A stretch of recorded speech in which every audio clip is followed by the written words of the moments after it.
Hello everyone, welcome back to my channel. आज मैं आपको यूनिट 5 का पार्ट 4 पढ़ाऊंगी। आज का जो हमारा टॉपिक रहेगा वो क्या है, चिंतन। तो देखिए चिंतन क्या होता है। मनुष्य इस संसार का सबसे श्रेष्ठ प्राणी माना जाता है। तो मनुष्य क्या है कि इस संसार का सबसे श्रेष्ठ प्राणी माना जाता है क्योंकि वह चिंतनशील होता है। क्योंकि एक जो मनुष्य होता है वो ही चिंतन कर सकता है। अतः चिंतन के माध्यम से ही व्यक्ति स्वयं का व समाज का विकास कर सकता है। अतः वह चिंतन करके ही स्वयं का भी विकास कर सकता है और समाज का भी विकास कर सकता है। जब व्यक्ति के सम्मुख कोई समस्या उत्पन्न होती है तो वह समस्या समाधान हेतु चिंतन करने लगता है। सपोज करो आपके सामने कोई समस्या आ गई तो आप उस समस्या को समाधान करने के लिए क्या करोगे, कुछ सोचोगे, चिंतन करोगे। तो अभी देखिए चिंतन से आज से क्या होता है। समस्या उत्पन्न होने के साथ उत्पन्न होकर समस्या समाप्ति के साथ होने वाली मानसिक प्रक्रिया चिंतन करें। यानी कि जब समस्या उत्पन्न होती है और उस समस्या का हम जब समाप्त कर लेते हैं, समस्या समाप्त हो जाती है, तो उस बीच में जो प्रक्रिया होती है उसी को ही हम क्या बोलेंगे, मानसिक प्रक्रिया चिंतन कहलाता है। यानी कि जब समस्या उत्पन्न होने के साथ साथ और समस्या समाप्ति के साथ में होने वाली जो मानसिक प्रक्रिया है उसी को क्या हम बोलेंगे, चिंतन कहलाता है। या फिर दूसरे वर्ड्स में हम बोल सकते हैं चिंतन समस्या समाधान की मानसिक प्रक्रिया होती है। चिंतन क्या होती है, समस्या समाधान की मानसिक प्रक्रिया होती है। अभी नोट पॉइंट देखिए, चिंतन को समस्या समाधान का साधन माना जाता है। चिंतन को क्या है कि ये हम समस्या समाधान का क्या मानते हैं, एक साधन मानते हैं। जब भी हमारे सामने कोई समस्या आ जाती है तो उसका चिंतन करके हम उसका हल निकाल पाते हैं। अतः चिंतन का अभाव में किसी भी समस्या का समाधान संभव नहीं होता। अतः जब कोई व्यक्ति चिंतन नहीं कर पाता है तो वो क्या है कि किसी समस्या का हल नहीं ढूंढ सकता है, समाधान नहीं निकाल सकता है। तो ये हमारा नोट पॉइंट था। अभी क्या है हमारा, देखिए चिंतन की प्रमुख परिभाषाएं हैं वो देखिए। ड्रेविन ने जो परिभाषा दी वो देखिए, चिंतन मन की क्रिया है। ड्रेविन ने बताया कि चिंतन होता है जो मन की क्या है, एक क्रिया है। रोसो के अनुसार देखिए, चिंतन मानसिक प्रक्रिया का ज्ञानात्मक पहलू है। रोसो ने बताया कि जो चिंतन है वो मानसिक प्रक्रिया का क्या है, एक ज्ञानात्मक पहलू है। रोस की दूसरी परिभाषा है, चिंतन मन की बात से संबंधित एक मानसिक प्रक्रिया। तो उन्होंने बताया कि जो चिंतन है वो मन की बात से संबंधित एक मानसिक प्रक्रिया है। स्टैनली ग्रे ने क्या बताया, समस्या समाधान में तार्किक चिंतन निहित होता है। यानी कि जब कोई उसमें समस्या समाधान करता है चिंतन करके, उसमें क्या होता है कि एक तार्किक चिंतन निहित होता है। स्टैनली ग्रे ने बताया। रेबर्न के अनुसार देखिए, चिंतन असंतोष के कारण उत्पन्न होने वाली प्रक्रिया है। रेबर्न के अनुसार चिंतन जो है वो असंतोष के कारण जो वो उत्पन्न होने वाली प्रक्रिया है। वेलेंटाइन ने बताया कि चिंतन शब्द का प्रयोग उस क्रिया के लिए किया जाता है जिसमें श्रृंखलाबद्ध विचार किसी उद्देश्य लक्ष्य की पूर्ति हेतु अविराम गति से प्रभावित होते हैं। तो वेलेंटाइन ने बताया कि चिंतन शब्द का प्रयोग उस प्रक्रिया से किया जाता है जिसमें श्रृंखलाबद्ध विचार किसी उद्देश्य लक्ष्य की पूर्ति हेतु अविराम गति से प्रभावित होते हैं। हेम्फ्रे, चिंतन एक जटिल मानसिक प्रक्रिया है जिसके सहारे व्यक्ति किसी समस्या का समाधान खोजता है या समाधान करता है। चिंतन क्या है, एक जटिल मानसिक प्रक्रिया है जिसके सहारे व्यक्ति क्या है कि अपनी जो समस्या होती है उसका समाधान करता है, हेम्फ्रे के अनुसार। अभी नेक्स्ट परिभाषा देखिए, सिल्वरमैन के अनुसार चिंतन एक ऐसी मानसिक प्रक्रिया है जो हम लोगों के उद्दीपन एवं घटनाओं के आधार पर किसी समस्या का समाधान करने में सहायता प्रदान करते हैं। सिल्वरमैन ने बताया कि चिंतन एक ऐसी मानसिक प्रक्रिया है जो हम लोगों के उद्दीपन एवं घटनाओं के आधार पर किसी समस्या का समाधान करने में सहायता प्रदान करते हैं। कांगज व हेमेन के अनुसार देखिए, संप्रत्यों, प्रतिमाओं, तथ्यों एवं अन्य मानसिक घटनाओं के जोड़ तोड़ की प्रक्रिया चिंतन कहलाती है। इन्होंने, हेमेन ने बताया कि संप्रत्यों, प्रतिमाओं, तथ्यों एवं अन्य मानसिक घटनाओं को जो जोड़ तोड़ने की जो प्रक्रिया होती है वो ही क्या कहलाती है, चिंतन कहलाती है। अभी चिंतन के प्रकार देखते हैं। चिंतन के प्रकार, व्यवहारिक रूप से चिंतन के 4 प्रकार होते हैं। मूर्त चिंतन, अमूर्त चिंतन, सृजनात्मक चिंतन, तार्किक चिंतन। तो अभी सबसे पहले हम देखेंगे मूर्त चिंतन। देखिए, मूर्त चिंतन किसी प्रत्यक्ष वस्तु की देखकर उत्पन्न होने वाला चिंतन मूर्त चिंतन कहलाता है। ये मूर्त चिंतन में जब कोई भी वस्तु हमारे सामने हो और जब उसे देखकर हम जब उसका चिंतन करते हैं तो उसे क्या बोलते हैं, हम मूर्त चिंतन बोलते हैं। अमूर्त चिंतन देखिए, किसी शब्द, संकेत, चित्र, चिन्ह के माध्यम से उत्पन्न होने वाला चिंतन अमूर्त चिंतन कहलाता है। अमूर्त चिंतन वो होता है जब किसी को हम देखते नहीं है, वो चीज हमारे सामने नहीं है, लेकिन कि उसका चित्र देखकर, उसका चिन्ह देखकर माध्यम से हम उस पर क्या कर सकते हैं, चिंतन कर सकते हैं। तो उसे क्या बोलेंगे, हम अमूर्त चिंतन बोलते हैं। जैसे यातायात के नियमों का पालन करना। फिर है सृजनात्मक चिंतन। सृजनात्मक चिंतन देखिए, किसी परंपरागत वस्तुओं में नवीन विशेषताएं उत्पन्न करने की मानसिक प्रक्रिया सृजनात्मक चिंतन कहलाती है। तो सृजनात्मक चिंतन क्या है, किसी परंपरागत वस्तुओं में नवीन, कोई चीज वर्षों से चली आ रही है और उसमें हम क्या है, नवीन विशेषताएं उत्पन्न कर दे, तो उसे क्या बोलते हैं, मानसिक प्रक्रिया, यानी कि सृजनात्मक चिंतन कहलाता है। नेक्स्ट है हमारा चौथा नंबर का है तार्किक चिंतन।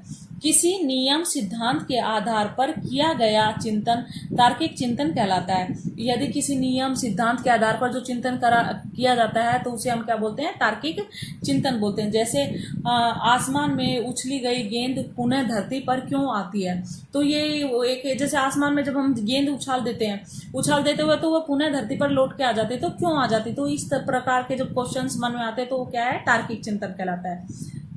जिम्बर्डो एम रूक नामक मनोवैज्ञानिक ने चिंतन के दो प्रकार बताए। जिम्बेडो ने और रूक नामक वैज्ञानिक ने दो चिंतन के प्रकार बताए, स्वैली चिंतन और यथार्थ चिंतन। तो यथार्थ चिंतन के उन्होंने 3 भाग बताए, वो है अभिसारी चिंतन, अपसारी चिंतन, आलोचनात्मक चिंतन।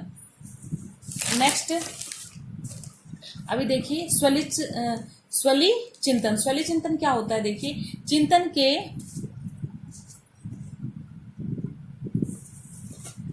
चिंतन के इस भाग में कल्पना के माध्यम से किसी विषय वस्तु के संदर्भ में विचार चिंतन किया जाता है, जिसे स्वैली चिंतन कहते हैं। स्वैली चिंतन के इस भाग में कल्पना के माध्यम से, इसमें क्या होता है कि हम कल्पना करते हैं, इस स्वैली चिंतन में क्या करते हैं, हम कल्पना करते हैं कि हाँ वो चीज ऐसी हो सकती है, वो वस्तु ऐसी हो सकती है, तो वो व्यक्ति ऐसा हो सकता है, किसी भी के बारे में हम क्या करें, कल्पना करते हैं। माध्यम से किसी विषय वस्तु के संदर्भ में विचार चिंतन किया जाता है, जिसे स्वैली चिंतन, यानी कि हम किसी के बारे में कल्पना करके जब जो चिंतन करते हैं उसे क्या बोलते हैं, हम स्वैली चिंतन कहते हैं। नोट पॉइंट देखिए, चिंतन के इस भाग में काल्पनिक विचारों एवं इच्छाओं की अभिव्यक्ति की जाती है। इसमें क्या होती है, काल्पनिक, हम उसके बारे में काल्पनिक तौर से सोचते हैं, इच्छाओं की अभिव्यक्ति की जाती है। काल्पनिक जगत, दिव्य स्वप्न स्वैली चिंतन के तत्व कहलाते हैं। शेख चिल्ली के हसीन सपने इसी भाग में माने जाते हैं। नेक्स्ट नोट पॉइंट देखिए, वास्तविक जगत से परे किया गया चिंतन स्वैली चिंतन कहलाता है, यानी कि जो वास्तविकता में नहीं होता, हम उसे काल्पनिक रूप से सोच सकते हैं, तो वो किया गया चिंतन कहलाता है, स्वैली चिंतन कहलाता है। जैसे किसी लड़के द्वारा यह विचार करना कि जब मेरी पढ़ाई समाप्त हो जाएगी तब मेरे पास एक बड़ा बंगला होगा। तो यानी कि कोई लड़का है वो कर रहा है कि जब मेरी पढ़ाई खत्म हो जाएगी तो मेरे पास क्या होगा, एक बड़ा बंगला होगा तथा एक चमचमाती कार होगी। मैं शादी करूंगा और अपनी बीवी को उस गाड़ी में बिठाकर घूमने जाऊंगा। तो यानी कि ये क्या है कि किसी प्रकार वो कि वास्तविकता से परे ही होकर हम उस चीज को सोचना, तो क्या बोलते हैं, हम उसे स्वैली चिंतन बोलते हैं। यदि सपोज करो तुम इतना अच्छा नहीं पढ़ रहे हो तो तुम अपने आप से सोच रहे हो कि हाँ ठीक है, मैं तो ना फर्स्ट रैंक लेके आऊंगा क्लास में और मैं तो पास हो जाऊंगा, अच्छी कॉलेज में एडमिशन मिल जाएगा। तो ये सब क्या है, स्वैली चिंतन है। यथार्थ चिंतन के प्रकार का संबंध वास्तविकता से होता है, जिसके सहारे व्यक्ति अपनी समस्याओं का समाधान करता है। यथार्थ चिंतन क्या होता है, जो वास्तविकता होती है ना, उसके अनुसार जब चिंतन करते हैं तो और अपनी समस्याओं का समाधान करते हैं, तो उसे क्या बोलते हैं, यथार्थ चिंतन बोलते हैं। चिंतन के इस भाग में मौलिकता का गुण पाया जाता है। इसमें क्या है, मौलिकता का गुण पाया जाता है। चिंतन के इस प्रकार में व्यक्ति अपनी वास्तविक परिस्थितियों से संबंध रखता है। यदि इस प्रकार जब यथार्थ चिंतन करता है तो उसको क्या है कि अपनी वास्तविकता का पता होता है। जैसे जब एक व्यक्ति कार लेकर जा रहा तो अचानक उसकी कार रुक जाती है, तब उस व्यक्ति के मस्तिष्क में यह विचार उत्पन्न होता है कि कहीं इंजन तो खराब नहीं हो गया, इंजन में कहीं चूहा तो नहीं घुस गया, इंजन गर्म तो नहीं हो गया, पेट्रोल तो खत्म नहीं हो गया, कहीं टायर तो नहीं फट गया। तो ये सब क्या है, ये वास्तविक है, यानी कि वो वास्तविकता में रहकर ही सोचता है। तो उसे क्या बोलेंगे हम, यथार्थ चिंतन। जिम्बर्डो ने यथार्थ चिंतन के 3 भेद बताए थे। जिम्बर्डो ने जो वे 3 भेद हैं वो इस प्रकार है, देखो। अभिसारी चिंतन, अभिसारी चिंतन क्या होता है, अपने पूर्व अनुभवों को संगठित कर किसी समस्या का समाधान करना अभिसारी चिंतन कहलाता है। यानी कि अपने पूर्व अनुभव जो उसको पहले अनुभव किए होते हैं उन्हें संगठित कर कर किसी समस्या का समाधान करते हैं, तो उसे क्या बोलेंगे, अभिसारी चिंतन। जैसे 25 × 25 625, ए प्लस ए क्या बनता है, आ बनता है। तो ये सब है सृजनात्मक या अपसारी चिंतन। परंपरागत विचारों में अपनी तरफ से कुछ नया जोड़कर समस्या समाधान करने की मानसिक प्रक्रिया सृजनात्मक चिंतन कहलाते हैं। इसमें बताया कि जो परंपरागत तरीके से ये जो हमारी जो परंपराएं हैं उसके अनुसार ही उसमें कुछ नया जोड़ना तो उसे ही हम क्या बोलेंगे, सृजनात्मक चिंतन कहलाते हैं। जैसे कि किसी कलम के लेखन के साथ साथ उसमें नवीन विशेषताएं प्रकट करना, किसी कार को मॉडिफाई करना, तो ये सब क्या है, सृजनात्मकता के गुण हैं। आलोचनात्मक चिंतन, किसी भी विषय वस्तु को लेने से पूर्व उसके गुण दोष के बारे में विचार करने की प्रक्रिया आलोचनात्मक चिंतन कहलाती है। यानी कि आलोचनात्मक चिंतन, कोई भी विषय वस्तु हम खरीद रहे हैं तो उसमें उसकी अच्छाई भी देखें और उसकी बुराई भी देखें, तो उसे क्या बोलेंगे हम, आलोचनात्मक चिंतन बोलते हैं। जैसे एक लड़का बाजार में कोई वस्तु खरीदने गया और वह उस वस्तु को खरीदने से पूर्व उसके परिणाम, गुण दोष और दुकान से चर्चा करता है, तो बालक द्वारा उस वस्तु के संदर्भ में किया गया विचार आलोचनात्मक है। जैसे सपोज कर कोई भी चीज तुम खरीदने जाते हो तो उसका गुण दोष और परिणाम तीनों चीज देखते हो और दुकानदार से बात करते हो, तो उसे क्या बोलेंगे हम, आलोचनात्मक चिंतन। नेक्स्ट, चिंतन के प्रमुख खादान। तो चिंतन के खादान है प्रतिमा, भाषा, संप्रत्यय, प्रतिज्ञाप्ति, संकेत। तो अभी प्रतिमा क्या होती है वो देखिए। प्रतिमा के माध्यम से चिंतन करने में काफी हद तक सहायता प्राप्त होती है। अतः प्रतिमा चिंतन का प्रमुख साधन माना जाता है। अभी नोट पॉइंट देखिए, अपने पूर्व अनुभवों का अस्पष्ट पुनरावृत्ति कहलाती है। सेकंड नोट पॉइंट है, प्रतिमा निर्माण में अनुभवों का विशेष योगदान होता है।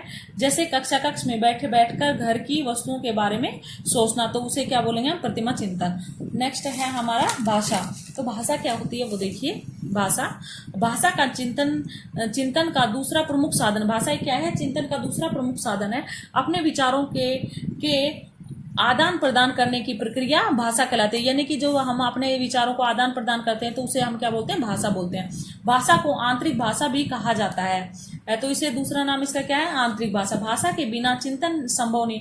यदि हम नहीं बोल पाएंगे या अपने विचार एक दूसरे के सामने प्रकट नहीं करेंगे तो चिंतन भी संभव नहीं है, क्योंकि व्यक्ति अपनी समस्याओं का समाधान करने हेतु कभी कभी जोर जोर से भी बोलता है। कभी क्या है कि किसी के पास कोई समस्या आ गई तो क्या है कि उसका निवारण करने के लिए वो अपने आप में भी कई बार क्या करता है, गुनगुनाता रहता है या बोलता रहता है। तो हमें भाषा भी हमारे लिए बहुत जरूरी है कि चिंतन करने के लिए।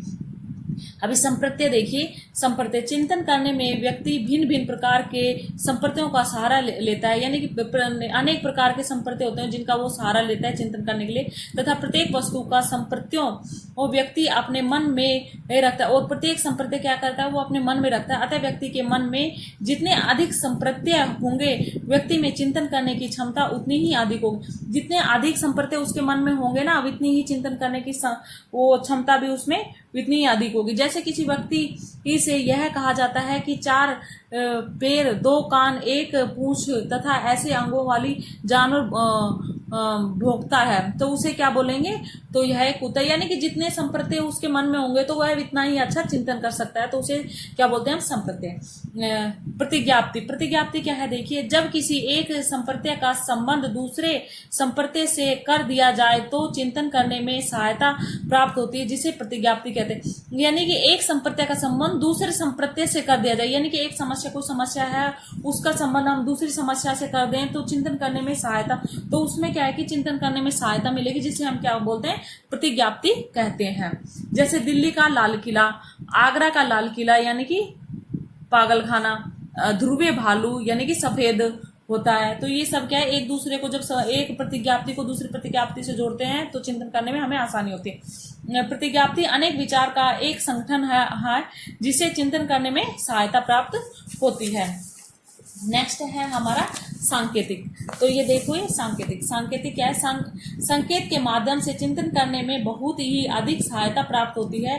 संकेत के माध्यम से जब हम चिंतन करते हैं तो हमें बहुत ही सहायता प्राप्त होती है। इसके माध्यम से बहुत ही कम समय में विस्तृत विषय वस्तु के संदर्भ में चिंतन किया जाता है। इसमें क्या होता है कि बहुत ही कम समय में हम बहुत ही ज्यादा विषय वस्तु के बारे में क्या कर सकते हैं, चिंतन कर सकते हैं। किसके माध्यम से, सांकेतिक माध्यम से।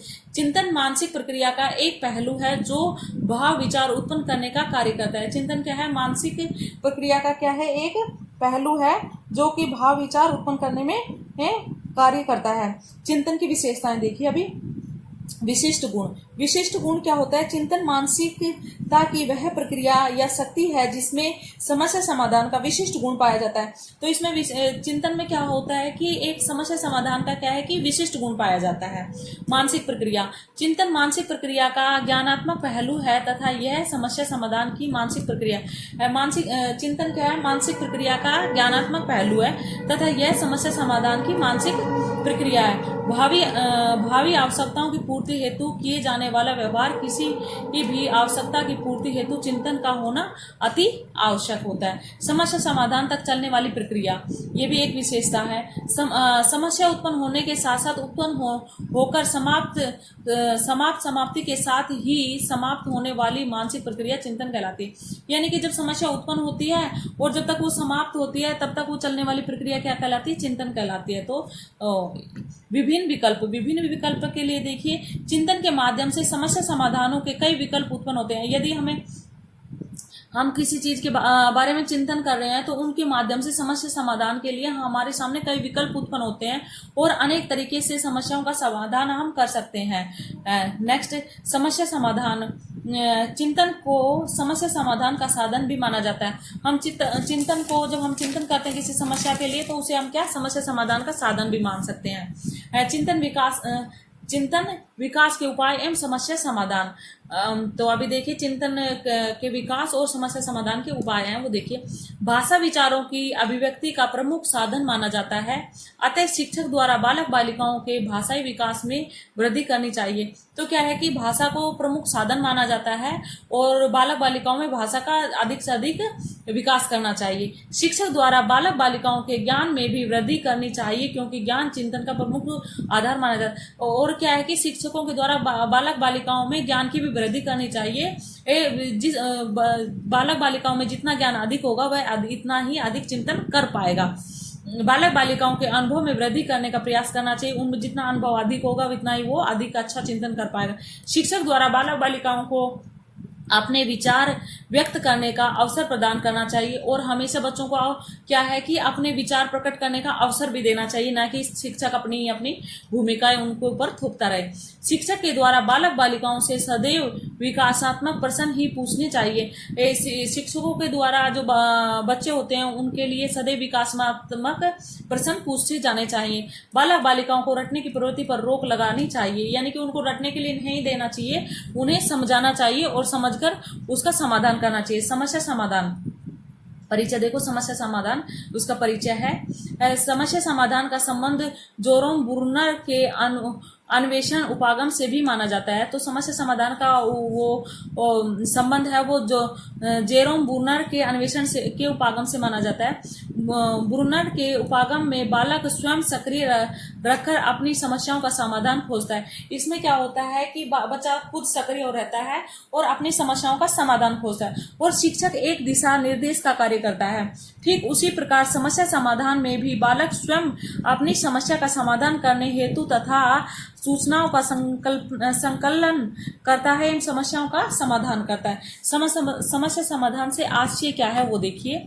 सफलता के मार्ग में उत्पन्न होने वाली बाधाओं को दूर करने की प्रक्रिया समस्या समाधान कहलाती है, या दूसरे शब्दों में बोल दें विजय पथ के उत्पन्न बाधाओं को दूर करने की प्रक्रिया समस्या समाधान कहलाती है। तो यानी कि जब कोई बाधा उत्पन्न हो जाती है उससे दूर करने की प्रक्रिया क्या कहलाती है? समस्या समाधान कहलाती है। अपने जीवन की कठिनाइयों को दूर करने की प्रक्रिया ही समस्या समाधान कहलाती है। परिभाषाएं वो देखिए। स्किनर के अनुसार सफलता के मार्ग में पतित होती हुई बाधाओं को दूर करने की प्रक्रिया समस्या समाधान कहलाती है। यानी कि जो मार्ग है उसमें जो बाधाएं आती हैं उन्हें दूर करने की प्रक्रिया समस्या समाधान करती है। स्टेनले ग्रे के अनुसार समस्या समाधान में तार्किक चिंतन निहित होता है। यानी कि जब हम किसी चीज की समस्या का समाधान करते हैं तो उसमें क्या है कि तार्किक चिंतन निहित होता है। जेरोम बूनर के अनुसार देखिए, समस्या समाधान अनुभव की वह प्रतिक्रिया है जिसमें बालक स्वयं सक्रिय रूप से भाग लेता है।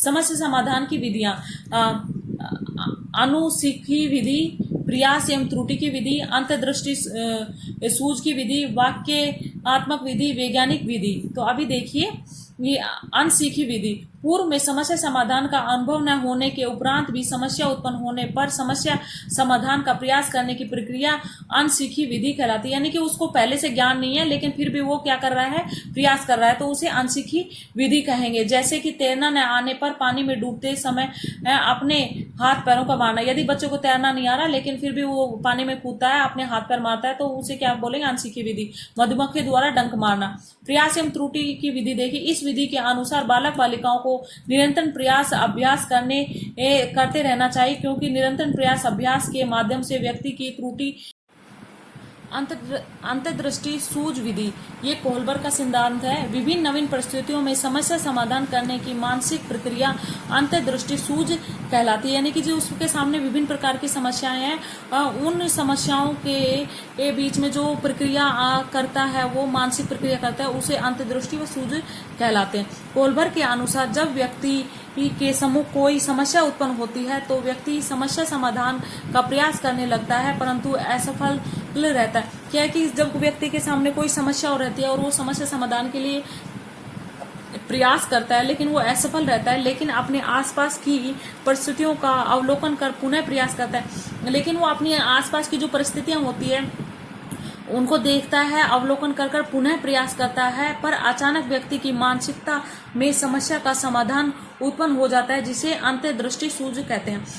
अपने आसपास इसमें क्या होता है कि जब व्यक्ति के सामने कोई समस्या आती है उसमें वह है प्रयास करता है, सफल नहीं होता है, फिर वह अपने आसपास देखता है, फिर उसका अवलोकन करता है, फिर अचानक उसके दिमाग में जो समस्या समाधान आता है उसमें वह सफल हो जाता है, तो उसे क्या बोलते हैं? अंतर्दृष्टि सूझ कहते हैं। वाक्यात्मक विधि देखिए, शब्दों वाक्यों के माध्यम से अपनी समस्याओं का समाधान करना ही वाक्यात्मक विधि कहलाती है। जैसे वकील द्वारा अपना केस लड़ना। वैज्ञानिक विधि, किसी नियम सिद्धांत के आधार पर अपनी समस्या का समाधान करना वैज्ञानिक विधि कहलाती है। जैसे आसमान में उछाली गई गेंद पुनः धरती पर आना, गाड़ी के रुकने पर आगे की ओर धक्का क्यों लगता है, तो ये सब क्या है? वैज्ञानिक विधि है। क्यों ये सब क्या है? सैद्धांतिकों पर आधारित है, और सैद्धांतिक पर आधारित होने से इनमें वैज्ञानिक रूप से ही इनका समाधान किया जा सकता है। अभी नेक्स्ट देखिए, बालकों में समस्या समाधान की योग्यता का विकास। तो नंबर फर्स्ट है हमारा, बालक बालिकाओं को संपूर्ण जानकारी प्रदान की जानी चाहिए। हमें बच्चों को संपूर्ण जानकारी, किसी भी विषय वस्तु के बारे में संपूर्ण जानकारी प्राप्त करानी चाहिए। समस्या समाधान हेतु परिस्थितियां उत्पन्न और जैसे समस्या समाधान हेतु परिस्थितियां भी उत्पन्न करनी चाहिए। समस्या समाधान हेतु उन्हें प्रोत्साहित भी किया जाना चाहिए। बच्चों को समय समय पर प्रोत्साहन भी देना चाहिए। व्यवहारिक जीवन से जोड़कर समस्या प्रस्तुत की जाए, और जब हम उसके सामने कोई समस्या रख रहे हैं तो उनके व्यवहारिक जीवन में जोड़कर उनमें उनके पास या उनके सामने कोई समस्या रखनी चाहिए।